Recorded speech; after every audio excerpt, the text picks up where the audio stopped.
Yo, what's going on YouTube, and welcome back to another Destiny video and another exotic review. And in this video, we're going to be taking a look at the new House of Wolves exotic hunter Gauntlets, Khepri Sting. Now just before I get into the video, I want to give a massive shout out to Metal Anime Nerd on Twitter, aka a hobo on PCP on Xbox, who very kindly recorded this footage for me. If you saw my Azure video last week, then you'll know that I spent every single one of my motes of light trying to get this to no avail. So I had to call in some backup. Either way, you can find links to Metal Anime Nerd's Twitter and his Xbox Live profile in the description box down below, so be sure to hit him up with a follow. Anyway, back to the item itself, the Khepri Sting Gauntlets. These actually used to be called Ikahika's Hooks before House of Wolves came out, but they've obviously since been renamed. If we take a quick look at this item's perks, you can see that in the first slot we have Primary Weapon Loader, which increases your reload speed with primary weapons. You then have Invigoration, which reduces your melee cooldown each time you pick up an Orb of Light. And finally, you have Touch of Venom.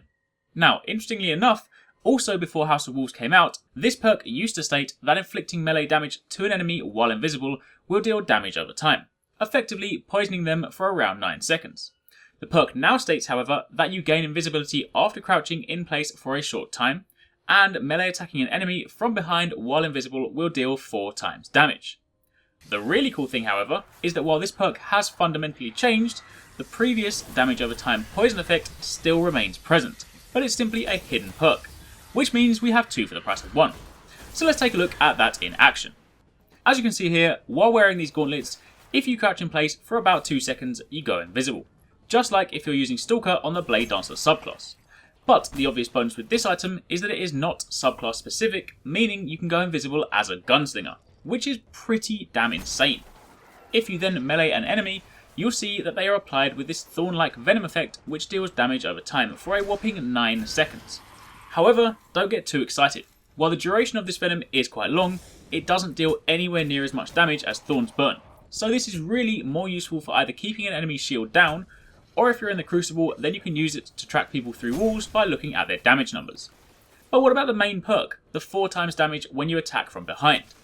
Well, there's no denying that if you do successfully land this, you will be doing some pretty impressive damage. In the Crucible, you'll one-hit your enemy, and in PvE, well, depending on the enemy type, it'll either be a one-hit kill, or you'll at least take down the shield and do some significant damage. But the main problem with this lies in your actual ability to successfully land the hit.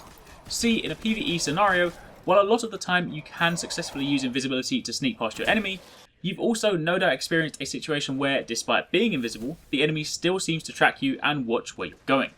Even if it doesn't actually hit you, it will still continue to look at you, and therein lies the problem. If you can't get behind the enemy, you can't pull off the 4 times damage.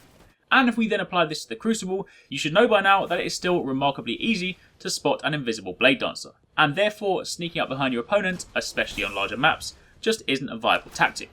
However, that being said, I do still think this item could have its uses in select PvP engagements. After all, invisibility in a Trials of Osiris elimination game mode can often help you go somewhat undetected and provide you with an opportunity to flank your enemy. So, with all of that said and done, how would I actually rate this exotic? Well, I still strongly believe that a lot of these exotics have been built with the Prison of Elders in mind. I said this when I was talking about the ACD0 Feedback Fence Titan Gauntlets, and I'm going to say the same about these. In PvE, I genuinely believe your best use of these would be defusing mines unseen in the Prison of Elders, being able to go invisible whilst remaining a gunslinger, and obviously reviving teammates that are in potentially precarious positions. And for PvP, as mentioned, I feel like this does have select uses in certain game modes, but I feel on larger maps you are genuinely going to struggle to take full advantage of these. I think more than anything, in PvP they're going to be great as a warning. People tend to back off when they're burning from something like Thorn. So hopefully, the 9-second burn from this will instill the same kind of fear, and in turn it could be used to help push back your opponent. Either way, given the opportunity, I would still definitely recommend picking these up, if for nothing more than to be able to go invisible as a gunslinger. And that, my friends, is it. That is my exotic review for the Khepri Sting. Let me know in the comments down below what you guys think of these gauntlets, and thank you very much for watching. Take it easy, catch you next time, peace out.